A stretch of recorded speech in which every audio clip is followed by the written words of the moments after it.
Thus have I heard on one occasion the Blessed One was living in the Kuru country, where there was a town of the Kurus named Kasa Sadama. There he addressed the monks. Monks, Venerable Sir, they replied, the Blessed One said this. Monks, this is a direct path for the purification of beings, for the surmounting of sorrow and lamentation, for the disappearance of pain and grief, for the attainment of the true way, for the realization of Nibbana, namely the four foundations of mindfulness. What are the four? Here, monks, a monk abides. Now, the word that they have here is contemplating, and I don't use the word contemplating because that means thinking about. So I changed that to observing.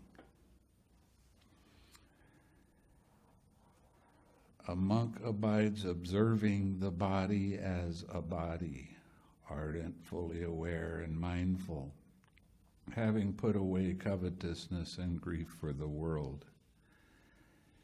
He abides observing feeling as feeling, ardent, fully aware, and mindful, having put away covetousness and grief for the world.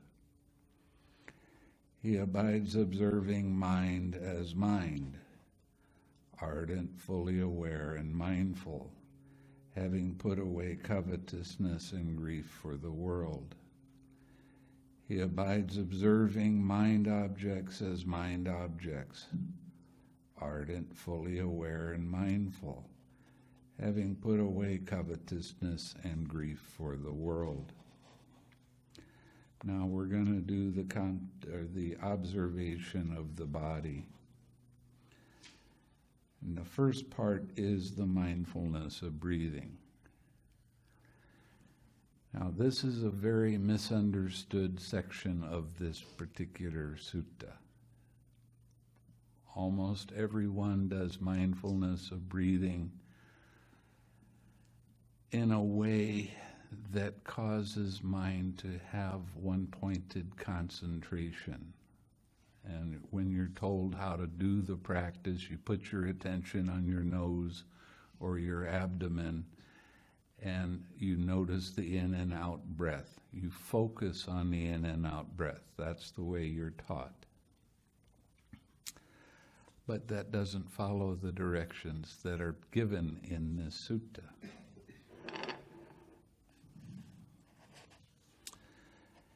And how, monks, does a mind abide observing the body as a body? Here a monk gone to the forest or to the root of a tree or an empty hut sits down. Now this says, having folded his legs crosswise. During the time of the Buddha, everybody sat on the floor except the kings and all of these kind of people. And as a result, they got very used to sitting on the ground. And these days, we don't sit on the floor so much anymore. And because of that, our hips are actually different now than they were back then, because when they were sitting on the floor, they had to sit with their legs crossed. And their hips started turning a little bit. Now they're turning back. That's why it's so painful to sit on the floor for a half an hour or 45 minutes. That's why I don't insist that you sit on the floor. You're used to sitting in the chairs all the time, so sit in a chair. There's no magic in the floor. Sitting on the floor, there's a lot of pain that arises because of that, especially when you're not used to it. I had a lady that wanted to do a retreat with me. She was very, she followed the precepts very, very closely her whole life. She didn't know anything about meditation, so she wanted to do a retreat. So I gave her the instructions, and after the morning, right after lunch, I went to her and said, "How's your meditation going?" And she said, "Well, I can only sit for about 45 minutes. Only. That's the key word. Well, why don't you sit longer? Because I'm not used to sitting on the floor. There's a lot of pain, and that's as long as I can stand it." So I told her, "There's no magic in the floor. Sit in a chair." She sat in a chair. She didn't have pain come up, and she sat for 4 hours, which was rather shocking to me because that's a long time to sit, especially for the first time you've ever done a retreat. She had gotten into the first jhana, the first day of the retreat. So don't be attached to sitting on the floor. It's much easier to sit in chairs. I want you to sit comfortably. Learning how to sit on the floor, sometimes you have to adjust the height of sitting on pillows. Now, when I went to Burma, that was in 1988, I brought a meditation cushion with me. Now, they're used to sitting flat on the floor in Burma because that's the way they're raised. They sit on the floor. And I saw some monks come up when I wasn't around, but I just walked in and saw them do it. They started kicking my pillow like it was stupid. Get that away from here.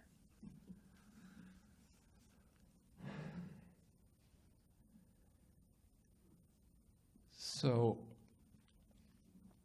sit comfortably.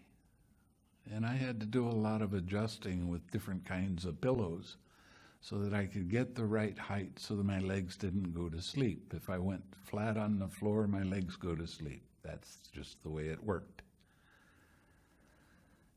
And we were supposed to be sitting for an hour and then walking for an hour. And it was torture sitting for a whole hour.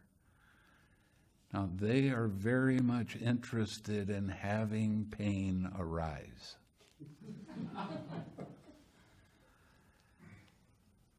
And they say, well, all life is suffering, so this is just a little bit of suffering. Sit on the floor. Well, my legs, I never sat on the floor at home. I always sat on the couch or sat in a chair. So I had to get other pillows so that I could find the right height so that my legs didn't go to sleep.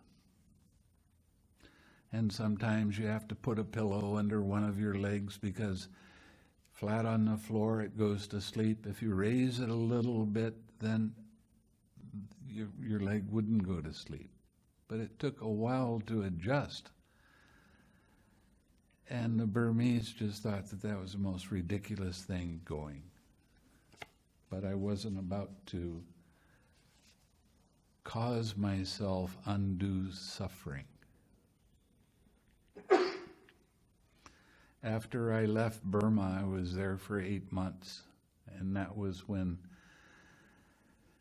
the Burmese had their civil war, and the army was shooting people and that sort of thing. And it got near the end of the Rains retreat, and the Burmese government said all foreign monks have to leave the country. And we still had a week left to go for our range retreat. So they went and talked to the government, so we stayed an extra week. And they said, okay, tomorrow you have to leave. Fine, but there wasn't any airplanes. And they got downright mad because we couldn't leave. The only way to get into Burma was by air. So we had to spend an extra day there. Anyway, I was pretty used to sitting on the floor as long as the pillows were right. And I was able to sit for fairly long periods of time sitting on the floor. So we got kicked out of the country. I went to Thailand, and then I went to Malaysia, and I did a 6-month loving-kindness retreat. And it took me a little over a year to get a visa to get back into the country. And I had to have the head of the monastery with his paperwork, and I had to do a lot of paperwork. It was really nonsense stuff, because they would only let a foreigner stay in the country for 1 week. But I wound up staying there for 2 years. Now, when I went to a different monastery to do the practice, I learned very well that when I was at Mahasi Center, they don't have many people that understand English. So we had to have interpreters that you go in for an interview, you talk to the interpreter, you tell them exactly what's happening in your meditation. And it'd take a couple of minutes, and then the interpreter would turn to the teacher and he'd say about 5 words. And then the teacher would come back and he'd give a long explanation. And he'd turn to us and he'd say, you have to try harder. What kind of instruction is that? So I found another monastery where the teacher actually spoke English. Now, when I went in for the first day of the retreat, then I went to the interview with him. He said, how long do you sit? I said, I sit for an hour and walk for an hour. That was just standard practice at that time. Good. Why don't you sit longer? Yeah, okay, I can do that. I came in the next day. He said, how long did you sit? I sat for 2 hours, walked for an hour. Good. Why don't you sit longer? Okay. I can do it, but it's not going to be a nice thing. I came in the next day. How long did you sit? I sat for 3 hours and I walked for an hour, and it was quite painful. Good. Why don't you sit longer? Oh, man. So I said, okay, I'll give it a try. I used the try word. I came in the next day, and I'd gone through an exceptional amount of pain with that sitting. He said, how long did you sit? Sat for 4 hours, walked for an hour. Did you move? Well, yeah, I moved a lot. There's a lot of pain. You can't move. Oh, man. So I come in the next day and I have tears coming down my face. I wasn't crying. It was just so painful. It's like hitting your head real hard and you get tears from it. And he said, how long did you sit? I said, I sat for 4 hours, walked for an hour. Why don't you sit longer? Oh, no, he said, did you move? And I said, no, and I never want to do that again. And he said, why don't you sit longer? And I said, no. Now, I'm the kind of person that follows directions pretty closely. But it was just such a painful experience. It was just unbelievable. He kept after me. Now, this is 4 days into the retreat. And I'm sitting with 2 hours of extreme pain in my knees and my back. And he wanted me to sit longer. No, I'm not going to do that. But he kept after me. After 4 or 5 days, he said, why don't you try sitting a little longer? And eventually I got it worked up so that I could sit for between 6 and 8 hours. The walking meditation that I had us do, I'm having you walk normal pace or even faster so that you get exercise. When we were walking, we walked super slow. And lifting, lifting, lifting, lifting, lifting, lifting, lifting, lifting, lifting, lifting, lifting, lifting, lifting. And I could see about 500 different movements in just raising my foot and then moving, moving, moving, moving. And from that wall to that wall, it took me about 45 minutes to go one direction. So I got almost no exercise. I was there for 2 years. I don't know if you noticed, I have a little trouble walking because I got blood clots, because I didn't have enough exercise, getting the blood moving. And that was, when I left Burma, it was 1992. I went there in 1990. And I've had problem with my legs ever since. But I followed his directions. It was pushing. It was trying too hard.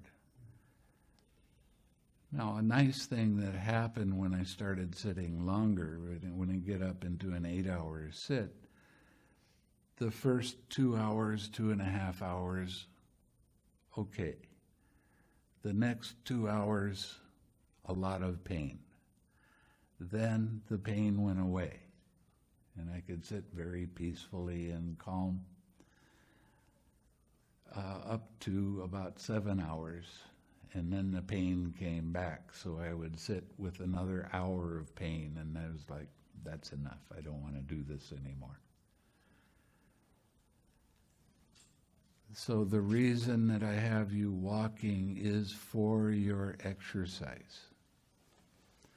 The interesting thing is Mahasi Sayadaw, who's the guy that came up with this particular method of meditation and made it popular, never walked slowly. He walked back and forth. They made a hallway for him up one floor, and there was no windows in it, so you couldn't see what he was doing, but he was walking pretty fast most of the time, getting his exercise. But now you go to a Vipassana center and everybody's walking very slowly, and they're talking about walking mindfully. And one of the things that happened when I was walking so slowly was I was getting massive headaches, tightness in my head. And I'd go to the teacher and I say, I really have a lot of tightness in my head. And the pain can get so intense that it was like taking a red-hot needle and just sticking it in my brain. That's how intense it was. And you know what his instructions were? Oh, it'll go away by itself after a while. Don't worry about it. Now, isn't that interesting? You're supposed to be improving your mindfulness and calming down, but having, because of the force of the one-pointed concentration, not letting go of that craving, it causes a tightness in your head, in your mind, and it does become a big distraction. So this is some of the reasons I'm teaching you the way I'm teaching you. I don't want you to have a lot of pain. Yeah. You want to watch what's happening with mind. You move. Are you watching your mind? No. You can move as much as he does.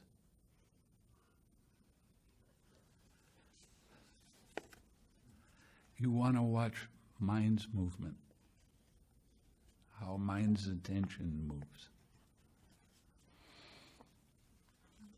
Yeah. It seems so clear in the suttas that self-mortification is the exact opposite of the Buddha's path. It does seem that way, doesn't it? How does it get to be like that?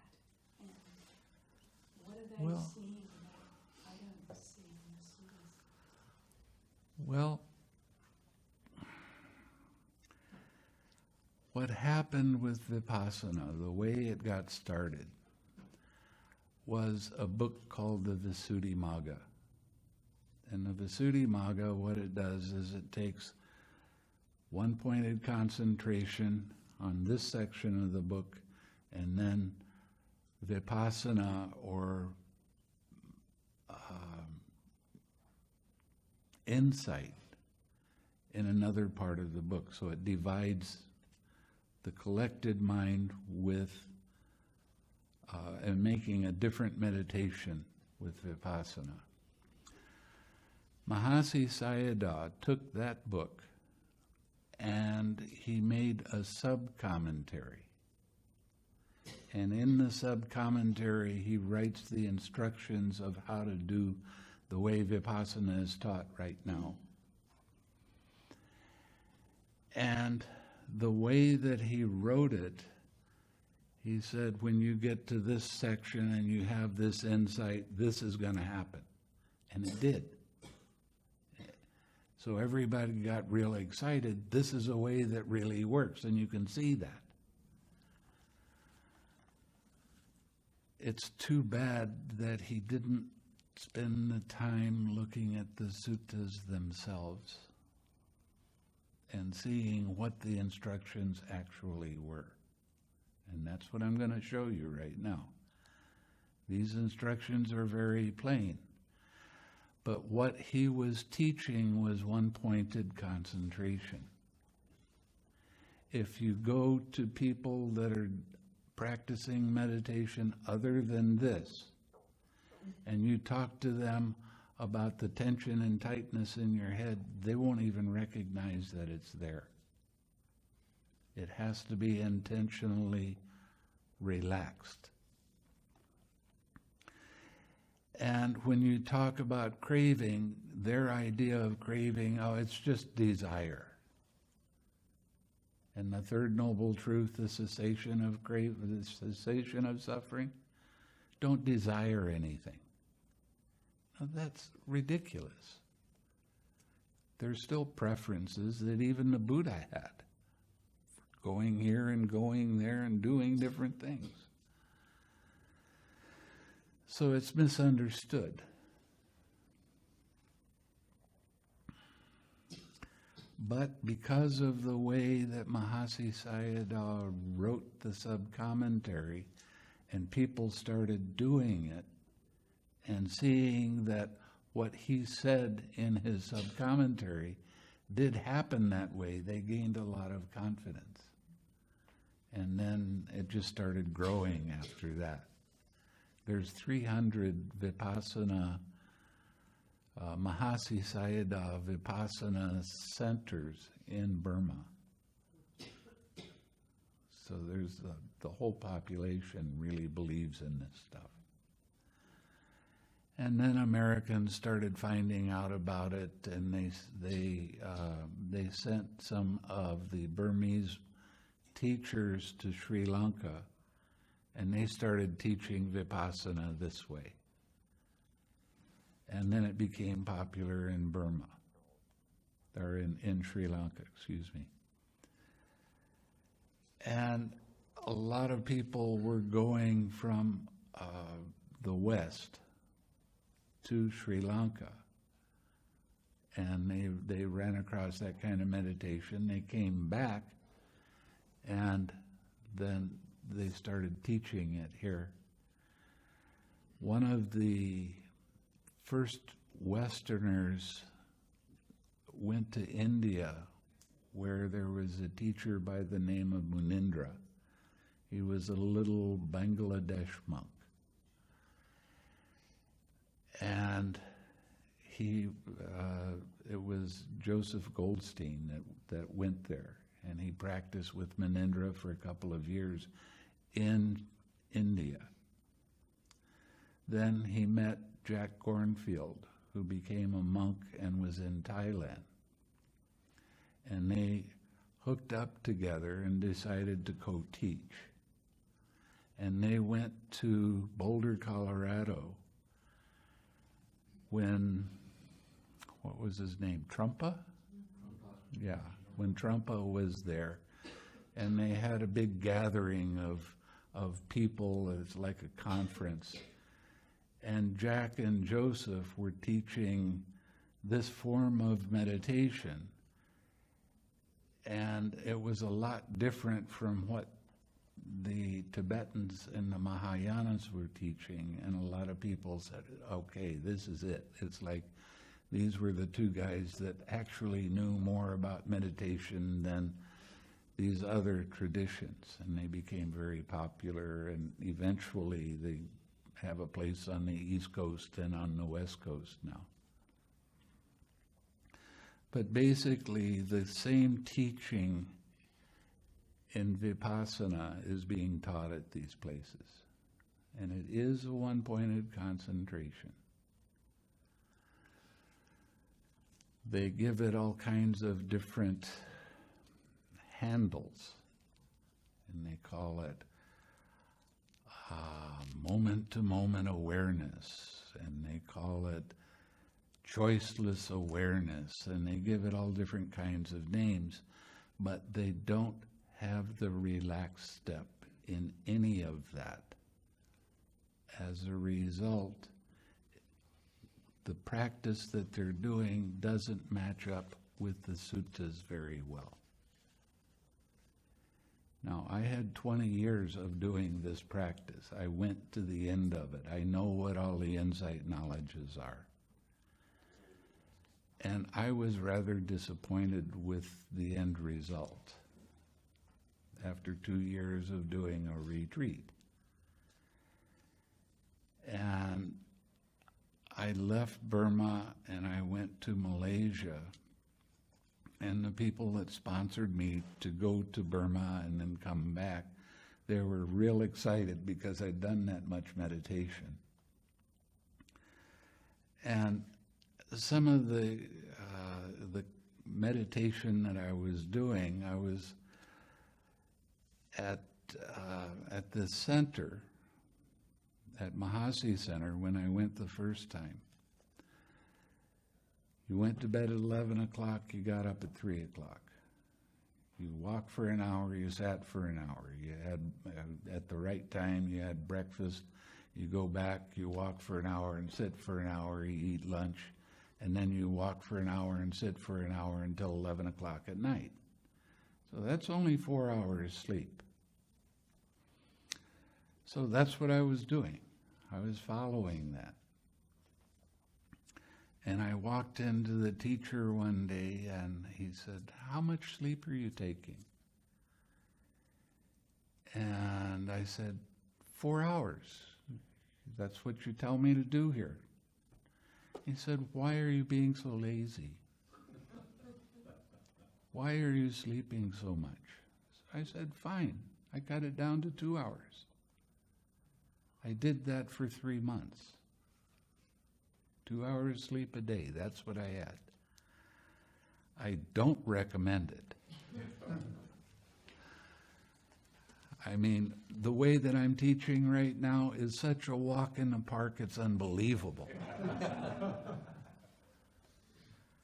I'm giving you 8 hours sleep if you want to take it. Go to bed at 10 o'clock, get up at 5.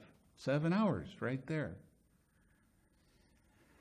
After lunch, you have another hour. You can lay down and take a rest. 8 hours sleep.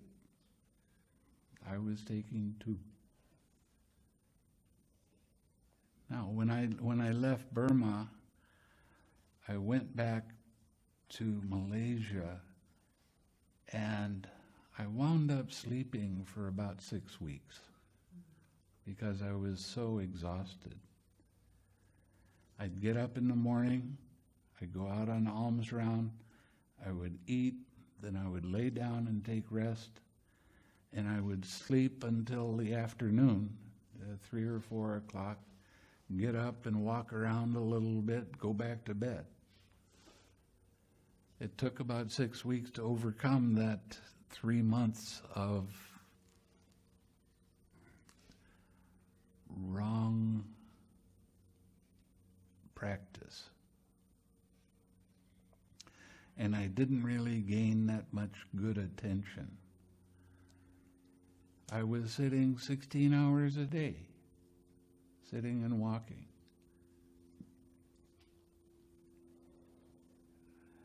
And I figured that was, okay, I did that, found it didn't work, I'm not going to do that anymore.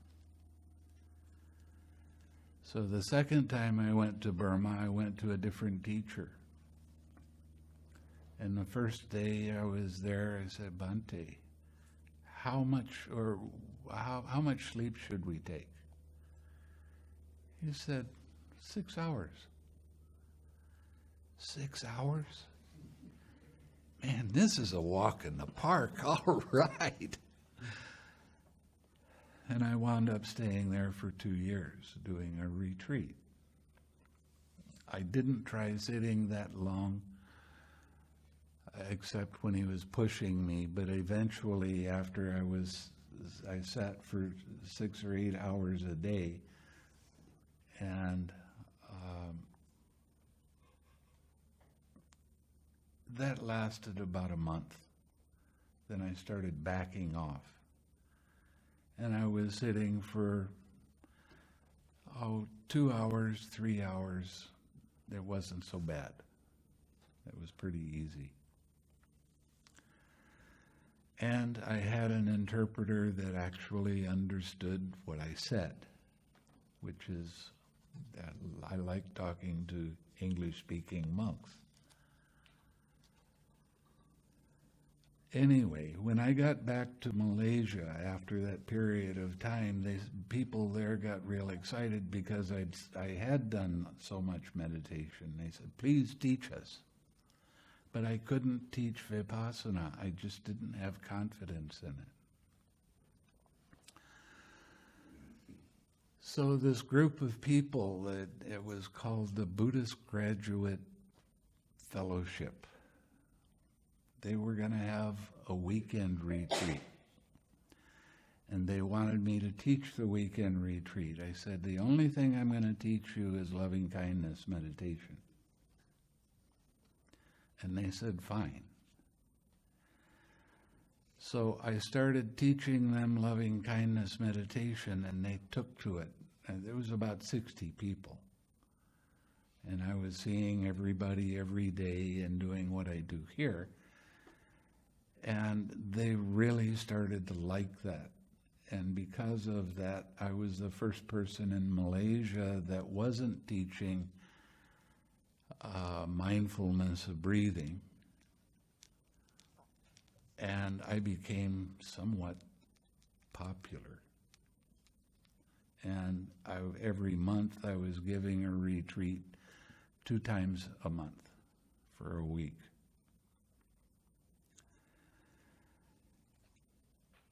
After a period of time, the head monk at the Sri Lankan temple in Kuala Lumpur, very famous monk, he'd written 60 or 70 books, and he was dearly loved by everybody, but he didn't know anything about meditation. So he asked me to come to Kuala Lumpur. I was in Penang at the time, which is about a 6-hour drive away. And every Friday night he gave a Dhamma talk. And he said, you know, I'm getting old now. I want you to come here, and every other Friday I want you to give a Dhamma talk. And there was between 300 and 500 people that came to these Dhamma talks. So I said, okay, I'll do it, as long as I can teach meditation too, not just give a Dhamma talk. Fine. So it was getting close to the range retreat, where monks have to stay in one place for 3 months. And there is a ceremony that we go through at the start of the range retreat. And the way monks do things is by seniority. Now, I've been a monk for about 6 years. And there's other monks that had been monks for 12 years, 15 years, 20 years. But when it got time for the ceremony, the chief monk said, you come and sit beside me. And all of these other senior monks are there, and I'm not feeling very comfortable about that. And he starts giving his talk, and there's like, it must have been 1,500 people. And he starts saying, we are really blessed to have this very famous monk stay with us for the range retreat. So I started looking down the aisle, wondering which monk it was. And he said, I'm going to have him give you a talk right now. And I'm still looking down, wondering who it was, and I looked over, and he's handing me the microphone. And very quietly he said, just give an hour-and-a-half talk. I wasn't prepared for that. And then he started saying that I was going to give a talk every other Friday night. So I got through it, and I was staying there, and they asked me to give meditation classes in different places in the monastery, and then I was getting invited out to give meditation teaching to other groups of people. So I was on the move every night. And when I gave a talk on the Friday night, I'd just gotten this book. Bhikkhu Bodhi had just published it. Somebody gave me a copy of it. So I started reading the suttas. And they really liked that. And I found out later that as I was giving a talk with the microphone was hooked up to the chief monk's room so he could listen to my Dhamma talks. And then I would start teaching classes, and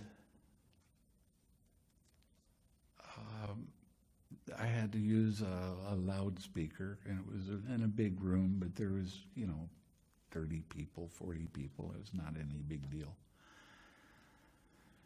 And as soon as I got done with the talk, I was walking outside, and he was standing outside the door.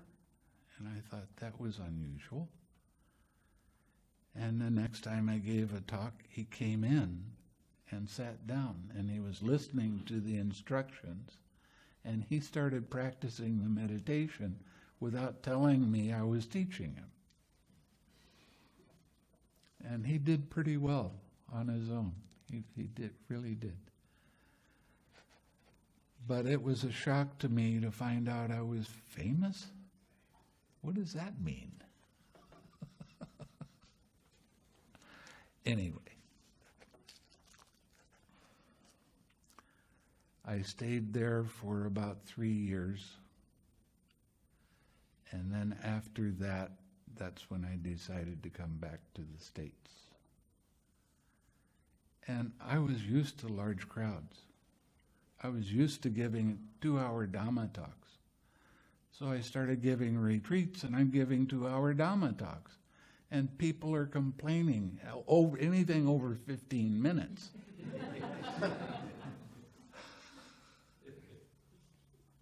Did this happen after you went into isolation, when you figured out, when you went and studied? Yeah. Okay. That's when I went to, right after this book came out. I told the head monk, after having this book and finding out what gems I was finding, and having another monk come from Sri Lanka who wanted to know how I was teaching. So I told him, and he stopped me and he said, "You're teaching it just right, but you're using the language of the Visuddhimagga. Why don't you just put that on the shelf and let it be, and use the Sutta language?" So that's when I started reading the Suttas. And I did it for a retreat for 40 or 50 people. And I started talking to them individually, and I'm finding out that they're starting to progress in the meditation really fast. Now, always before, because of the Visuddhimagga, it took you some years to get into a jhana. When I was in Thailand, the Thai monks said, if you want to get into the jhana, it's going to take you 15 years. And I talked to some Sri Lankan monks that had come to Thailand, and they said, oh, you have to come to Sri Lanka. It only takes 10 years to get into a jhana. And after I started reading this stuff, well, let me finish with what Punaji had told me. When I started doing that, I started understanding what it said in the suttas. Now, for 20 years, I'm using this other book. I knew this other book. I knew what it said. And when I got told to put it down, weird things started happening. Always before, when I didn't know something, I would go to this commentary, and then I would try to go to the suttas, and I never understood what the suttas were saying. It didn't agree with what I was saying here. So I always went back to that. But when I got a copy of this, and Punaji said, put that book down, just do this, I understood everything I was reading. I mean, it was amazing. There's these light bulbs popping in my head. Oh, that's what that means. Yeah, it says it right here. See? So I told the head monk that I wanted to go to Thailand. I knew where there was a great cave. And I took the book with me, and I told him I'd be back in 2 weeks. Now, what I did was I would get up in the morning, I would go out on alms round, I would eat my food, and the rest of the morning I would spend reading the suttas. I'd take some rest in the afternoon, and after that I would start sitting. And I would sit from 1 o'clock roughly till 10 or 11 o'clock at night. And I did this every day for 2 weeks, and I was learning so much and finding out what the Buddha actually said that I couldn't stop. So after 3 months, the head monk sent somebody from the temple to come get me. So I had to stop doing it. But when I started reading the suttas to people, they had been around Buddhism for a long time, but it wasn't very clear ever. And when I started reading what the Buddha said, in 2 or 3 days, people were getting into the jhanas. Now, this is really remarkable because other monks are telling me it's 10 or 15 years, and I come back to them and I say, no, it's only 2 or 3 days. Oh, I don't believe you. Come and do a retreat, you'll see. And I have dyslexia. That's why you see me use a book marker. Because when I read, words get all screwed up. And I wanted to get rid of the dyslexia as much as I could. That's why I started reading the suttas to everybody and reading out loud. And then explaining a bit about what I thought the Buddha was saying.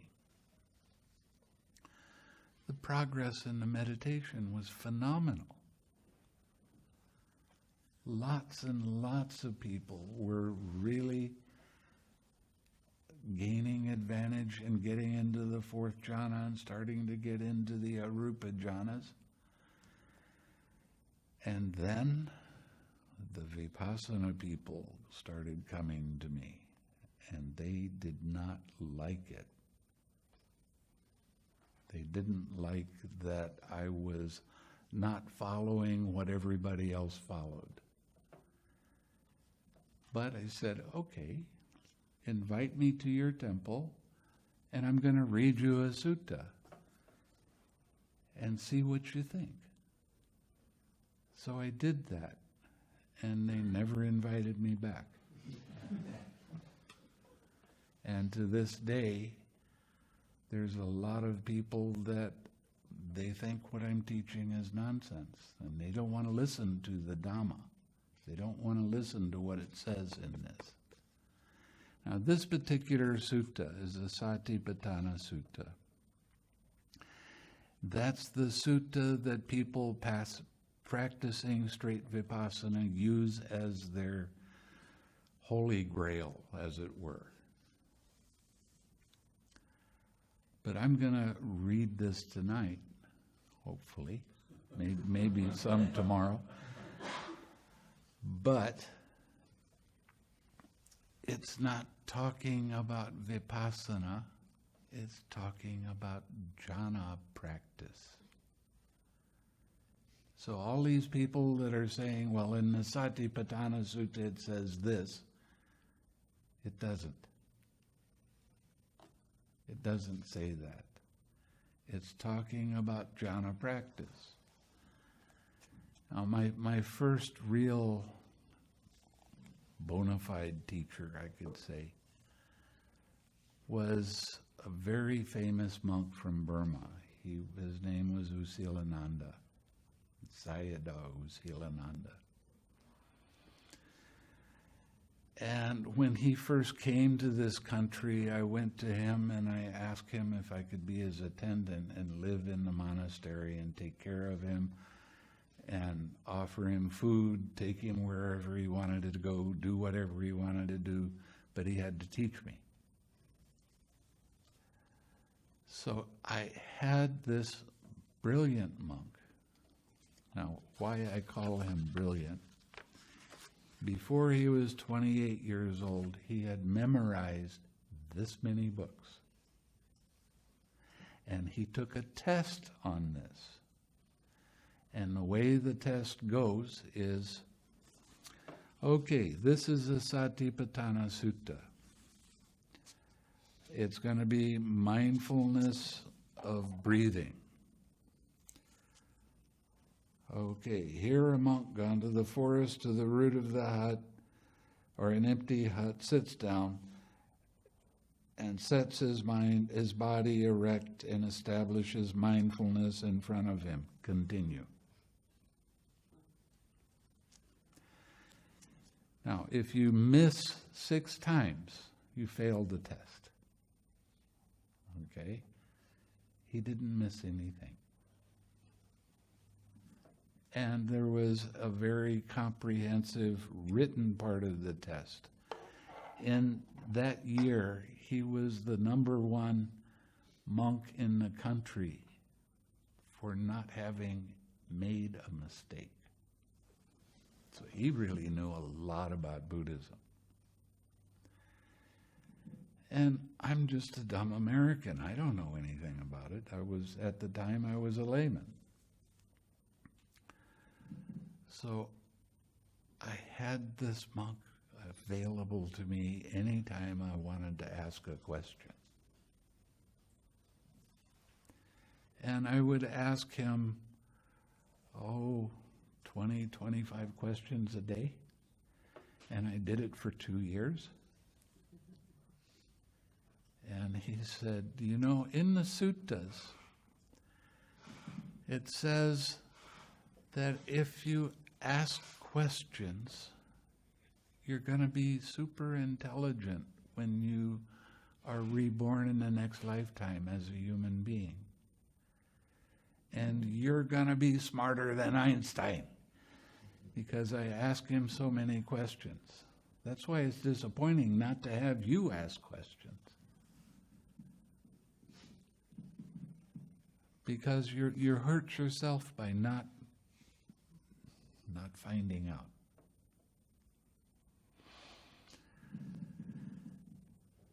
So, when I came back to this country and I was giving 2 and 3 hours talks, people didn't really like that so much. And there was a lot of complaining about it. But there's a lot to be said. There's a lot to be understood. And most people in this country, they don't know much about Buddhism. So that's why the talks are long.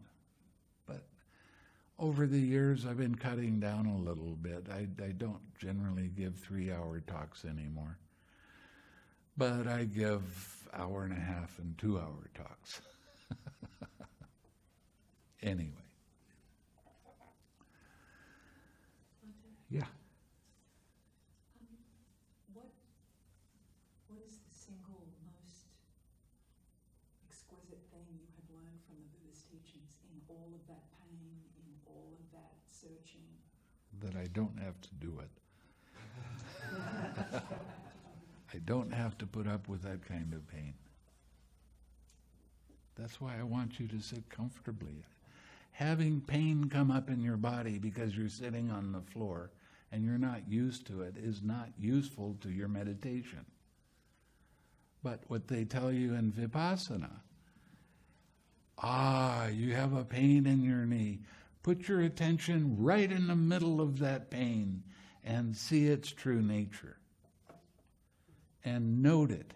Pain, pain, pain, pain, until it goes away. You know what happens when you put your attention on something like that? It gets bigger and more intense. So you're causing yourself even more pain by following that kind of direction. What do I tell you to do with the pain? Let it be there by itself. Relax. Don't keep your attention on it. That's what right effort is in the Eightfold Path. The 6 R's are another way of describing right effort. And right effort will take you all the way to arahatship. Mhm. So much of mainstream teachings today emphasizes noting, Yeah, I know. and it's my estimate that it just holds you into a place for too long. Yeah. Verbal. Am I correct in observing that? Absolutely. And you don't let whatever that pain happens to be go. And you wind up having to fight with the hindrances. Oh, restlessness. Let's suppress it. Let's make it stop. Let's make it go away. Push it away. No, what do I tell you to do with restlessness? Push it away? No, I tell you to 6R.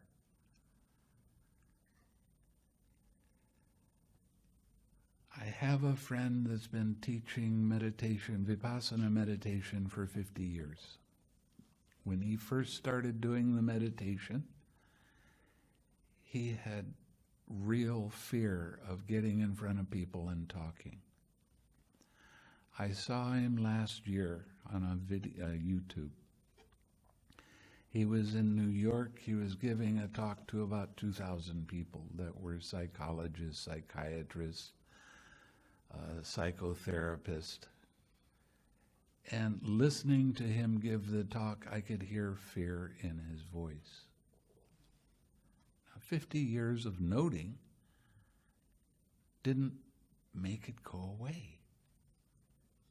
It doesn't bother him so much, but it's still there. Why? Because he still has craving. And after he gave his talk, he started talking about his fear. He said, yeah, it still comes up, but it doesn't bother me as much. And this is somebody that's done a lot of meditation. But what kind of meditation has he been doing? One-pointed concentration. I've written to him. We've been friends since the 70s. And I've suggested to him that he try using a relaxed step. He wrote back and he said, we're really eclectic. We use some from this teaching and some from that teaching, and we kind of mix all of our teaching together. I don't want to stop doing that. Okay, fine. Keep your fear. Keep your hindrances. The biggest problem with straight Vipassana is you can do it for a while and you can gain some degree of calm mind. But after doing it for a few years and taking 1 month, 3-month retreats, what happens is you'll get to a place where you hit a wall and you just don't go any further. Now, I was listening to one Vipassana teacher, and the student, tears in her eyes, she said, when are we going beyond this? I've hit this spot. And the teacher's answer, you have to grin and bear it. Wait a minute. Is that the Buddha's teaching? Doesn't seem to be that to me. And this is very popular teachers that have this idea. They're real attached, and they don't want to change. What can I do about that? Not a thing. Yeah, I know what I can do about it. Teach you guys, and you go out and tell them. Yeah. It's been a new trend to go. A lot of these popular teachers are now going to the suttas, and they're not interpreting them properly. Yes, I I understand. don't really know, very much. I just know from studying you that, they're doing that wrong, and it's kind of sad. Yeah. But we have, what was it you said, David? 700,000 hits on our YouTube? So people are watching the videos. People are sending questions and inquiries and practicing. Fear comes from aversion. Yeah. Like the hatred part of craving. Yeah. essentially. Yeah. So when you become an anagami, you lose fear. Fear. No more fear. No more aversion. A mind it has loving kindness, it has strong mindfulness, it has a collected mind. Not a lot of disturbance in the mind.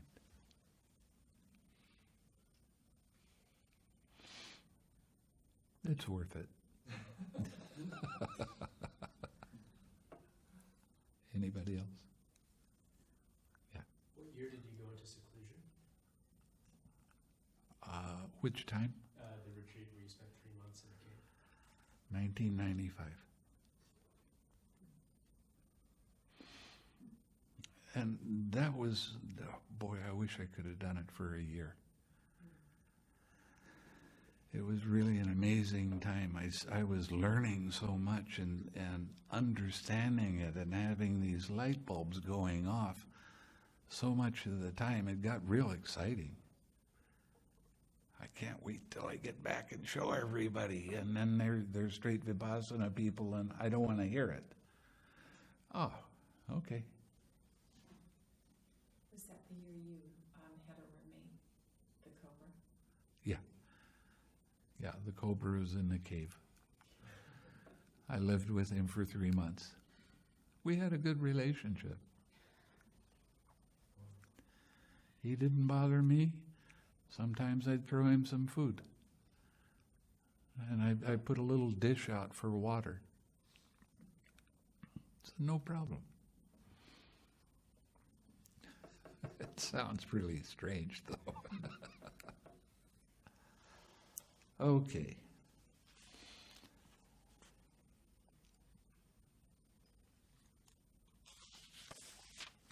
Okay, breathing in long, he understands I breathe in long. Or breathing out long, he understands I breathe out long. Breathing in short, he understands I breathe in short. Or breathing out short, he understands I breathe out short. Now, this is the first 2 sentences in the instructions. Did you hear me say nose or nostril or abdomen or focus only on the breath? No. Why? Because that's not in the instructions. And it doesn't even say focus on the breath. It doesn't tell you where to put your attention. It just said you understand when you take a long breath. You understand when you take a short breath. You understand when your breath is fast. You understand when it's slow. You understand when it's gross. You understand when it's subtle. You understand. It doesn't say focus only on this. And that's the way it's being taught these days.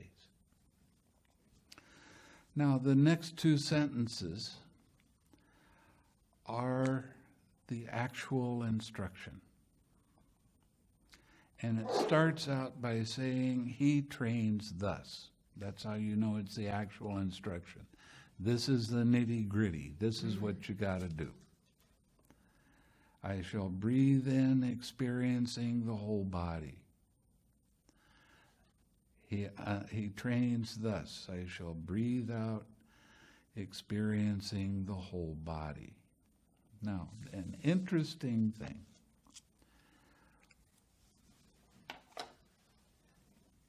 Your brain is like this. It has 2 lobes. And you have a bag that goes around each lobe. It's called the meninges.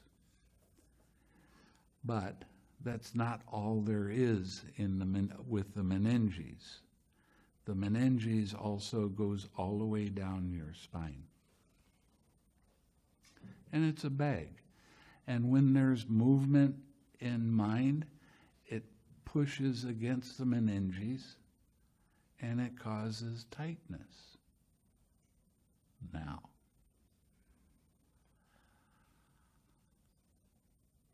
what do you do with tightness? Relax. Okay?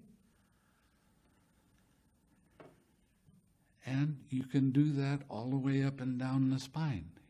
Where there's tightness there, you can feel it. And you relax. Every thought, every feeling, every sensation that arises causes that tightness to arise. What is that? That's how you recognize craving. So these massive headaches I was getting by doing one-pointed concentration was actually because I didn't relax. Relax on the in-breath. Relax on the out-breath. That's what it says to do. Now, the interesting part of this is something that is completely ignored by most people that are reading the sutta. It says, he trains thus. I shall breathe in, tranquilizing the bodily formation. He trains thus. I shall breathe out, tranquilizing the bodily formation. What does that mean? Now, I know people practicing one-pointed concentration, and they'll say, well, when I'm doing this meditation that I don't relax the tightness, my mind eventually becomes tranquil. But because of this little statement, he trains thus, in Pali it's called pasambaya. Pasambaya can be a verb, it can be a noun, it can be an adverb, it can be an adjective, depending on the other words around it. Pasambaya means to tranquilize. Okay, it's a verb. So it's not after you get to a certain state you're going to feel tranquil. It says to tranquilize on the in-breath and tranquilize on the out-breath. That's a lot different than the instructions in meditation right now. Now, one-pointed concentration, your mind is on the breath, gets distracted. Let go of the distraction, come right back to your object of meditation. Come back to the breath. What are you doing when you do that? You're not letting go of the craving, you're bringing the craving back to your object of meditation. My experience with that is it's trying to control with control. Absolutely. And it starts a feedback loop. That's, yeah. And after about 10 days of that, I want to drink. Yeah, you want to back off, right. Yeah, but I only did it for 2 years. I'm a slow learner. Now, when you're practicing this, your mind is on your object of meditation, say the breath, and your mind is distracted. You let go of the distraction, then tranquilize. That's what it says to do right here. Tranquilize the bodily formation. What is it talking about? That tension and tightness is in your head, in your mind. So when you do that, when you relax and let go of that craving, which is the I like it, I don't like it mind, right after that, your mind is very clear. You don't have thoughts distracting you at all. Your mind is very bright and your mind is pure. Why? Because you've let go of craving. So, now with right effort, it's 4 parts. The first part is you recognize that an unwholesome state arose. What's an unwholesome state? I am that. Something, it's a hindrance. The next part, it says to let go of the unwholesome state, and then you relax. The next part is to bring up a wholesome state.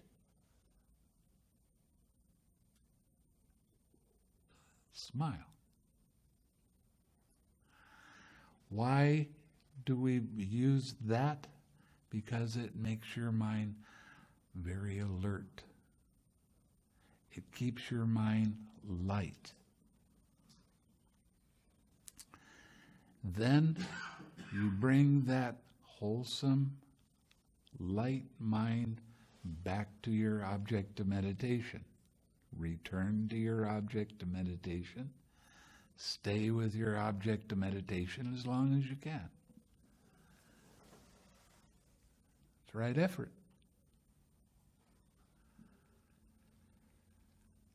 Now, when people are practicing straight vipassana, what are they doing? They say, the pain comes, put your attention right in the middle of it, and note it until it goes away. And then immediately come back to your primary object of meditation, which is the breath. So you're bringing the craving back to that. That's why it's one-pointed concentration.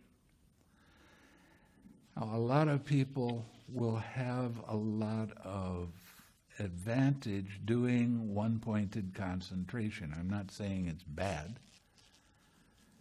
I'm saying that the one-pointed concentration doesn't have the same end result that I'm interested in. People that are teaching one-pointed concentration, they'll start telling you that your mind gets into a state of bliss. You don't have any hindrances coming up. The force of the concentration stops hindrances from coming up. Hindrances are important. That's where your attachments are. So, if you don't have a relaxed step in your meditation, the end result can be very nice. A lot of people get into beautiful states of mind where they're really peaceful for a long period of time. They don't have any disturbances. Now, I had a student in Australia. He'd been practicing one-pointed concentration with one of the famous teachers in Australia. 7 years. He was very good at getting into this beautiful state of mind, but he said, he wrote to me on the email and he said, you know, I've been doing this meditation for 7 years and I don't see any personality change. I still get angry. I still have a lot of lust. I still have a lot of problems. And I don't seem to be purifying my mind like the Buddha was talking about. He said, will you teach me? And I said, of course. Okay. So I gave him instructions that I just read to you about mindfulness of breathing. But he'd been doing the mindfulness of breathing in a different way, and he kept forgetting to use the relaxed steps, so he was just carrying on like he was. After a while, I said, you're not doing it right. We have to change this. I want you to do loving kindness meditation. So I gave him the instructions in that. And after a couple of days, he writes back and he said, I have so many distractions. I have so much stuff coming up. I'm going to go back to my breath because at least I have some peace and calm. And he kept complaining like that. And finally, I got tired of listening to it, quite frankly. So I said, okay, this is what I want you to do. I don't want you to sit in meditation for 1 week. All you have to do for this 1 week, I don't care what you're doing, smile. And when it's hard to smile, laugh. And then I didn't hear from him again.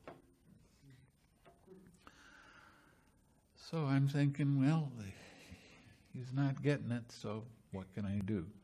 A week later, he writes back, and he said, I really took it seriously what you said. And this is the advantages I saw in smiling.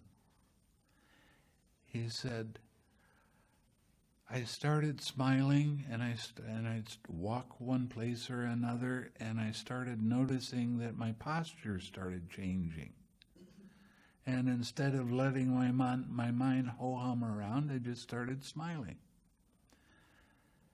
And as my posture changed, I started smiling to people that I walk by. And you want to know something weird? They smiled back. And that's never happened to me. And he said, another thing that started happening is these strangers that I was smiling to, they would come up and start talking to me. And that never happened before. He said, even when it was difficult to smile, I smiled anyway. Now, since I've seen a psychology paper on smiling, and they said, even if it's a false smile, when you put a smile on your face, your mind starts looking down and says, I must be happy. So your mind becomes uplifted. And he said, I kept smiling and there was all this advantage.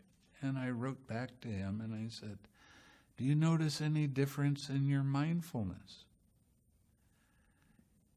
He said, I've been practicing meditation for 7 years. I didn't even know what mindfulness was. Now I understand it. Then the thing that shocked me came. And he said, now I don't have to take so many drugs. And I said, drugs? Well, yes, I'm in a mental institute. And he started going through changes. They told him when he entered the mental institute, he was going to be there for the rest of his life. He was very severe bipolar. And after about 6 months of this practice, and he really started to understand loving kindness, and he started practicing it, and everything was just great. After about 6 months, they let him out. So what's the advantage of smiling all the time? Corners of your mouth. The University of Minnesota did a study on the corners of your mouth. When the corners of your mouth go down, so does your mental state. The corners of your corners of your mouth go up, so does your mental state. He's done some pretty amazing things since he's been out of the mental institute, helping us transcribe tapes and all kinds of things. So with the relaxed step, he started really understanding more and more about how mind works. And it started changing his personality. So he was going through some major changes just by doing loving kindness meditation with the relaxed step. And it's really, really important. There goes another half hour. Yeah. In the fourth step there, in 6R, this is the smile. This is, you bring up a wholesome state. Right. Could that be another awakening factor? Smiling? And a wholesome state? Well, the awakening factor, mindfulness, investigation of your experience, energy, joy, tranquility, stillness or collectedness, equanimity. And I wanted to, at one time, I thought very seriously about 9 awakening factors. One is curiosity. And the second was persistence. And that's what it really takes. But as I started giving more talks to monks and that sort of thing, they decided it wasn't such a good idea. So I let it go. So when the awakening factors happen and they get in perfect balance, that's when Nibbana occurs. But you can't make it happen in a particular way. Sometimes when I'm giving retreat and somebody has a lot of restlessness, that's when I tell them to use the tranquility with their object of meditation. Sometimes I suggest to some people that they use stillness because of the restlessness. So I use the awakening factors sometimes, just so that your mind can get it more in balance. Doesn't equanimity kind of cover all of those in a way? Yeah, it does. But it's a little bit more, the individual of doing it is a little bit stronger. But equanimity, that's the one. So do you employ an awakening factor, or is it something that I tell you to bring it up. occurs to you? I tell you to use it, how to use it. So you employ it, it's volitional. It can be. But as you let go of craving more and more, your mind naturally starts to get in balance. The thing with this that I'm teaching you is a natural unfolding. You know, I don't tell you, now you got to get into the second jhana. I can explain to you what the second jhana is, but I can't get you to go there. You'll go from the first jhana to the second jhana when your mind is ready to do it. It'll go to the third jhana when it's ready to do it, and it can go all the way through like that. I had a Tibetan nun, and she started doing pretty well in her meditation. And she came angry at me one day, and she said, "You're pushing me too fast." And I said, "Really? I'm not pushing you to do anything. I'm explaining what your experience is. Your mind is going at the speed it wants to go at.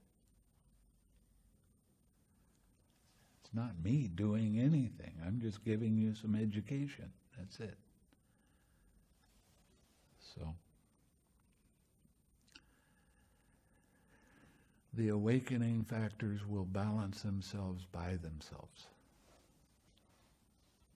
You'll notice you can be sitting for a little while and all of a sudden you get really peaceful, really calm. And that'll last for a little while and then something else happens. Well, that's your awakening factors starting to get into balance. And you're teaching yourself the whole meditation. I'm not your teacher. I'm a guide. My job is to keep you on the path. That's all. Some of the things I might suggest are real easy. Some of the things I might suggest, it can be difficult for a little while. But my intention for each and every one of you is to be happy.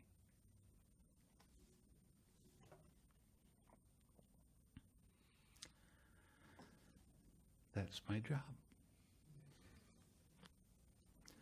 Okay.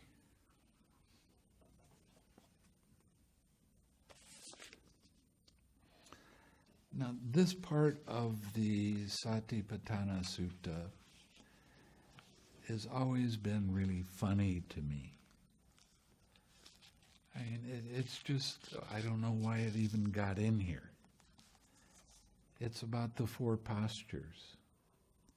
And it says again, when walking, a monk understands I am walking. When standing, he understands I am standing. When sitting, he understands I am sitting. When lying down, he understands I'm lying down. Do you know whether you're standing or not?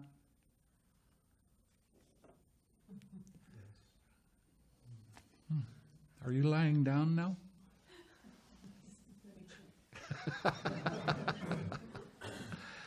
I mean, this is really, and when I was doing straight Vipassana, they said when you get to the end of your walking, you have to note standing, standing, standing, like I didn't know I was standing. Or walking. Come on, give me a break. It's basic mindfulness. Is it? I don't know. I mean, it sounds like it's like, I'm mindful that I'm sitting. What does that mean? What's your definition of mindfulness? Oh, no. Looking at what my mind is doing. Not quite. Observing how mind's attention moves. This is a lot different than what you just said. But what you just said is what most people are giving to this is mindfulness. It's a very surface kind of definition that doesn't lead to seeing how mind actually works. I mean, it's just a surface thing. Okay, let's continue on. Now we go to full awareness. Again, a monk is one who acts in full awareness when going forward and returning. Who acts in full awareness when looking ahead and looking away. Who acts in full awareness when flexing and extending his limbs. Who acts in full awareness when wearing his robes and carrying his outer robe and bowl. Who acts in full awareness when eating, drinking, consuming food and tasting. Who acts in full awareness when defecating and urinating. Who acts in full awareness when walking, standing, sitting, falling asleep, waking up, talking and keeping silent. Full awareness of what?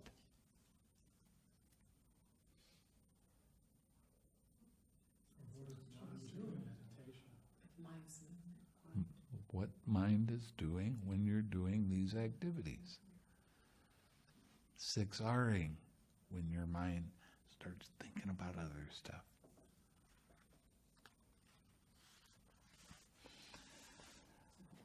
Okay, then it gets into the body parts, and I'm not going to do that. Then it gets into the charnel ground observations, and I'm not going to get into that because there's very few places in the world where you can go to a charnel ground and watch bodies decay.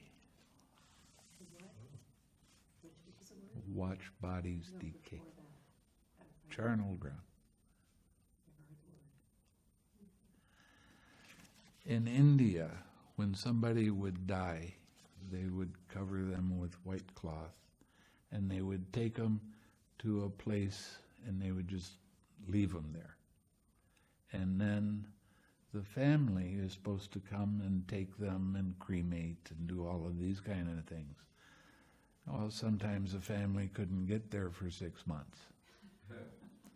So you get a chance to go watch a body decay and what happens with that.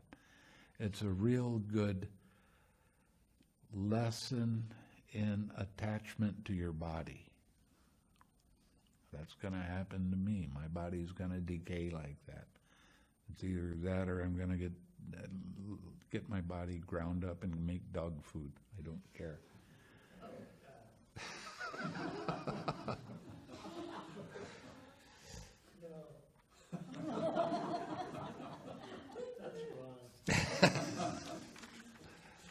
Well, what do I care what happens with this? It's not mine anyway, right? Will it premium dog food? Well, look what the Tibetans do with the vultures. Yeah. It's too hard to dig in the ground there. They got too many rocks. Anyway. When I was teaching in Malaysia a lot, I had a lot of college students that were coming, and especially before their final exams. They'd come a couple weeks before and do a retreat so they could have a calm mind so that they could do well on their exam. Their exams, they only had one test a year. Either you passed or you failed. That's the way they were running it there. Now, all of these young people, 20, 21, 22 years old, their hormones are running all over the place. And they had real trouble with lust. So, what did I tell them to do? When a beautiful body walks by, in your mind, turn it inside out. How beautiful is it then? Oh, you've got a great set of intestines. Your liver is wonderful. That pus that you have in your body is really something. What does that do to your mind? Do you have lust in your mind now? No. So that's what I would tell them to do. Just turn the body inside out and start understanding that it's not you. It's just a bunch of things put together to make up a body. The smells of the body are sometimes truly amazing. I've been to autopsies. It's a real interesting process to watch somebody that morning just died, and there they are getting their organs cut out, and they cut the scalp, and then they just flip it over into the face, and they take a saw and open up the skull, pull out the brain. This person had a blood vessel pop in their brain. That's why they're dead. But while they're doing that, what was happening to me is where am I? Am I part of this body? Where am I? Interesting question. And you start losing attachment to this.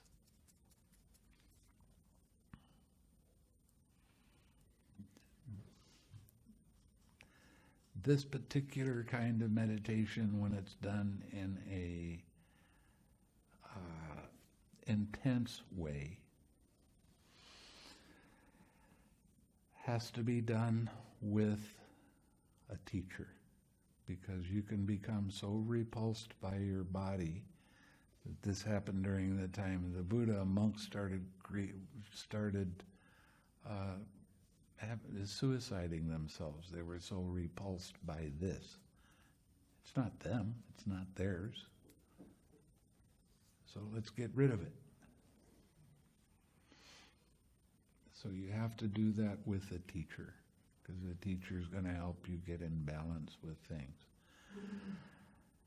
Now, I don't generally teach this kind of meditation, although I practiced it on my own. Well, I practiced it with a teacher. It takes about 6 weeks or 6 months. And you really don't have much lust coming up after that. And that's the whole purpose of doing that. There's different kinds of personality types. A lust kind of personality type, they really are attached to their body and sensual pleasures and all of that. That's why this particular meditation was developed. And it was developed for new monks, so that they don't get caught up in lust and disrobe and get married and things like that. So, all of the meditations that the Buddha taught had very specific reasons for teaching in that way. Okay.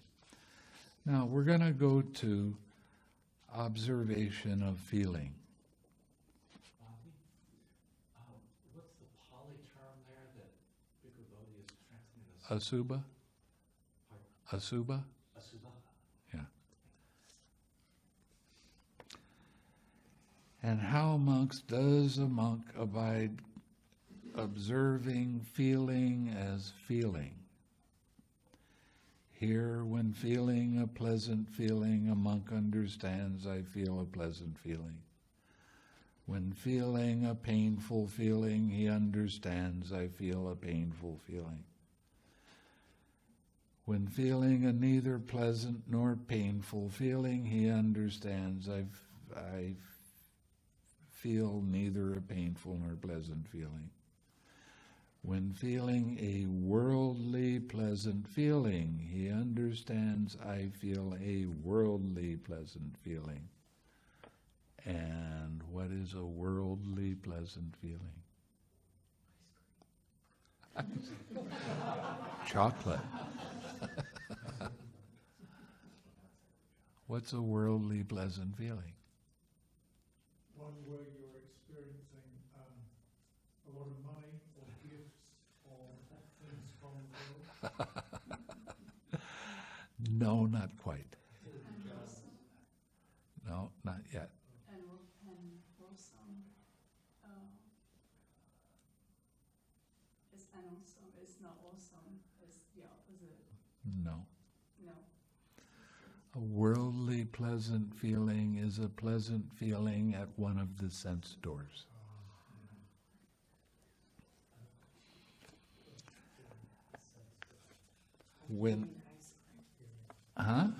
That's tongue sense door. Pleasant feeling. Okay, that's worldly. Only if it has some chocolate syrup on it, though. Now, when feeling an unworldly pleasant feeling, he understands, I feel an unworldly pleasant feeling. What's an unworldly pleasant feeling? That's right. It's a jhana. It's the wholesome, mind that develops a very pleasant, So my unworldly. information is one of the worldly pleasures then. You're what? Um, I didn't hear what you said at first. They just need a the other. mind formation, A like mind. your imagination. Well, that's a worldly, pleasant feeling.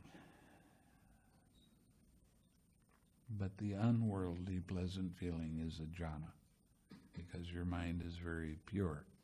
And that's why it's called unworldly, because it's not part of the six sense doors.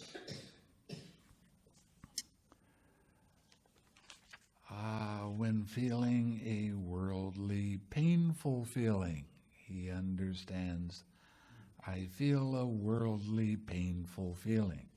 What is a worldly, painful feeling? Huh? The sense door. Yeah, right. It's a painful sensation at one of the sense doors. Okay, here we get tricky. When feeling an unworldly, painful feeling, he understands I feel an unworldly, painful feeling. What is an unworldly, painful feeling? I've been talking about it for a long time. Meditation pain. You get up and you start moving around, that meditation pain disappears, right? He understands, or when a worldly, neither painful nor pleasant feeling arises, he understands I feel a worldly, neither painful nor pleasant feeling. What is it? A worldly, neither painful nor pleasant feeling. And if a sense door that's neutral in its emotional tone. No. Come on, Doug. I was off looking at something else. Or a worldly, neither painful nor pleasant feeling.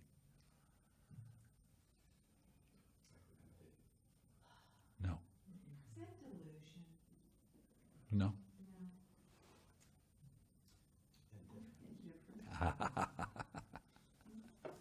Indifference. Indifference has I don't care in it. As opposed to equanimity. Well,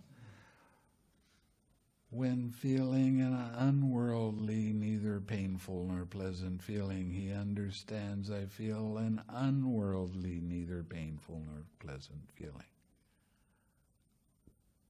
What is that? Equanimity.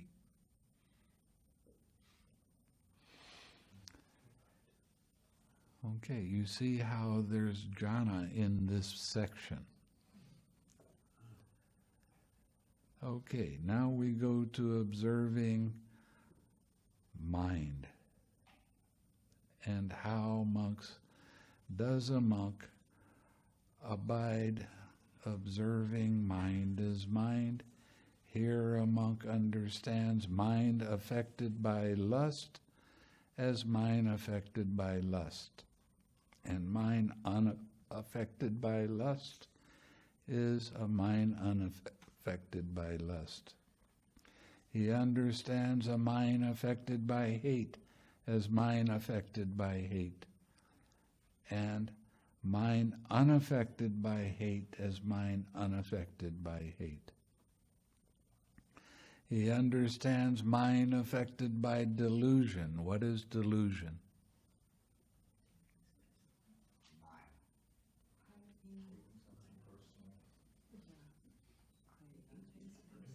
That, Personal stuff.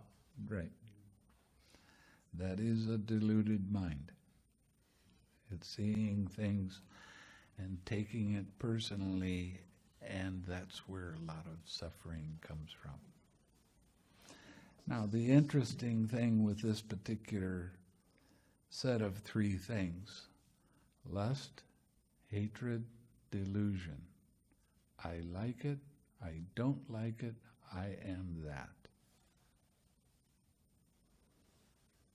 Another way of describing craving.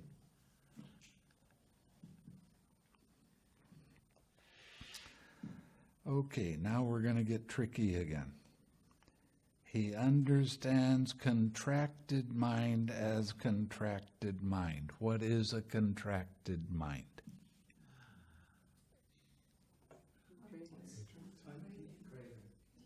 No. Sloth and torpor. One of the ways that sloth and torpor is described in commentaries, it's like you have butter in the refrigerator and you have fresh out of the oven piece of bread, and you take that and you put it on the bread and you try to put it on, and that's what your mind is like, is that butter. It's just contracted and hard. Okay? I'm hungry. I'm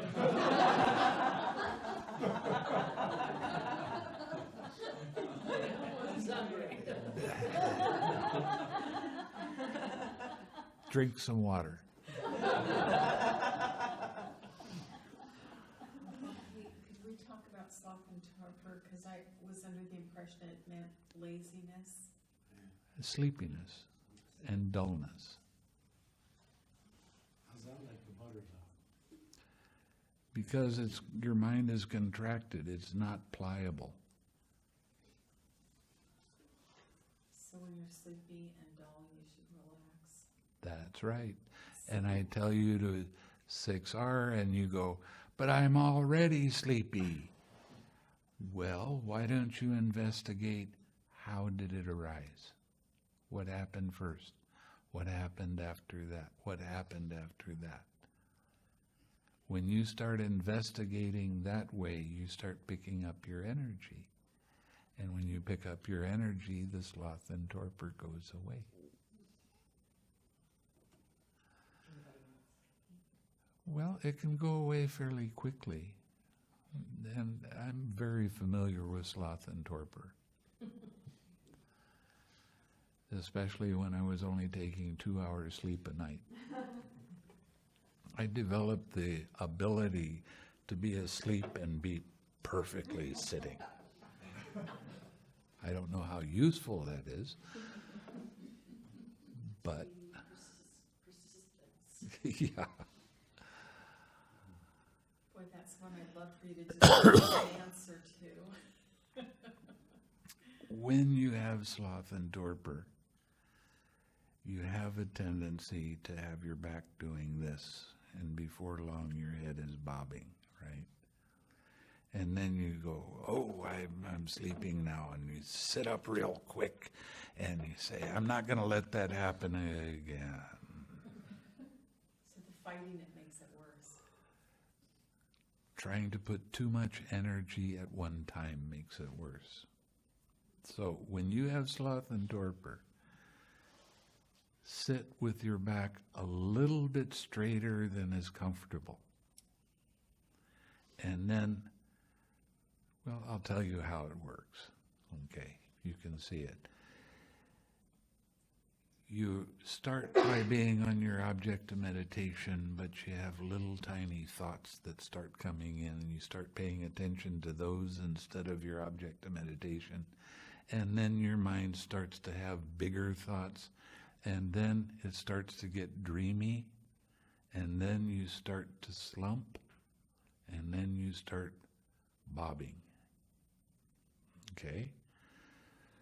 So what I'm telling you to do is sit a little bit straighter, so if you get to that stage, you'll be able to see more clearly. Your mindfulness is sharper that you see your back starting to slump, and you can straighten up again. And you don't have to put near as much energy. See, the biggest problem with sloth and torpor is people try to make it go away. Try to push it. And you put too much energy in, and that energy disappears, and then you have the same problem. So that doesn't work. Now, there's other ways of getting rid of sloth and torpor. The Buddha said that you get up and you wash your face. Doesn't work. At least for me, it never did. I can't say it doesn't work, but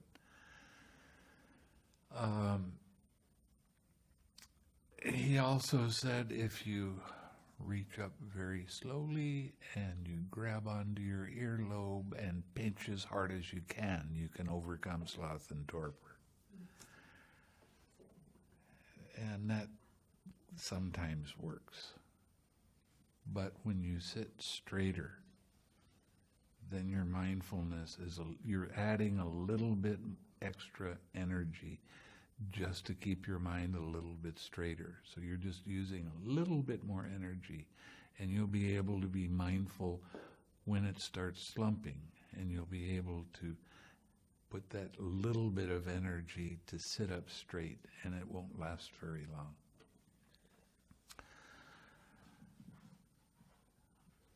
I know a lady that did a 3-month retreat, and she sat in the front of the on a platform in front of a lot of people. For 3 months, her head was bobbing. Man, that's painful. No good. And then people would say, wow, you really had lousy meditation. Oh no, my meditation was great. It didn't bother me at all. You have a dull mind. Now, one of the precepts is not to take drugs or alcohol. Why? Because it dulls your mind. And it does affect you for a few days after you've already taken it. Your mind gets dull. And sitting in meditation just doesn't work so good. So keeping the precepts, there's a reason that the precepts are there. And the closer you follow this, the easier your meditation becomes, the more calm your mind becomes, the more tranquil your mind becomes. So it's a very necessary thing to keep the precepts. Yeah, but it's only a beer. It's only a glass of wine. I have a student that she decided to test. She was a very good meditator. She took a half a glass of wine, and it affected her meditation negatively for a full week. Her mind just dulled out. So if you want to do that to yourself, it's up to you. But it's really not recommended. Okay, let's get back to this. The distracted mind as distracted mind. He understands distracted mind as distracted mind. What is a distracted mind? Restless. So you have to learn how to adjust the energy that you're putting into watching your object of meditation. And adjust little tiny bits at a time. Try to adjust, back off a little bit, and then you still have the restlessness. Okay, then do it a little bit more. Don't try to do it all at once. It doesn't work. And not keeping your attention on the restlessness helps. Okay. He understands exalted mind as exalted mind. What is an exalted mind? That's right.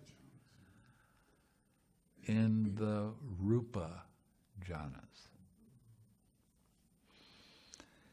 He understands surpassed mind as surpassed mind. What is a surpassed mind? Arupa jhanas. Why is it surpassed? No body. You're in a mental state. You've surpassed all of those lower jhanas. So again, we're talking about jhanas in the Satipatthana Sutta. Isn't that interesting? He understands a collected mind as collected. What's a collected mind? A mind that's in the jhanas.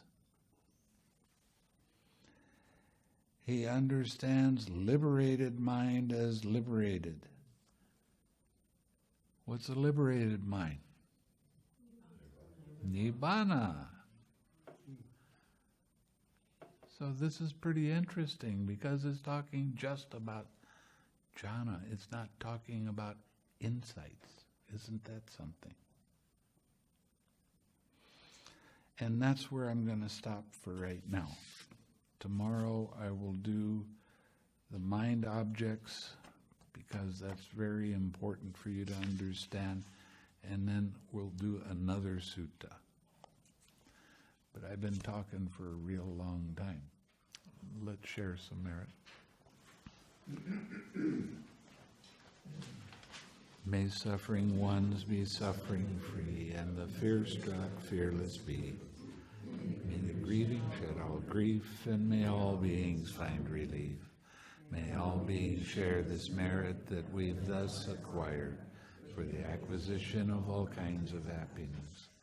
May beings inhabiting space and earth, devas and nagas of mighty power, share this merit of ours. May they long protect the Buddha's dispensation. Sadhu, sadhu.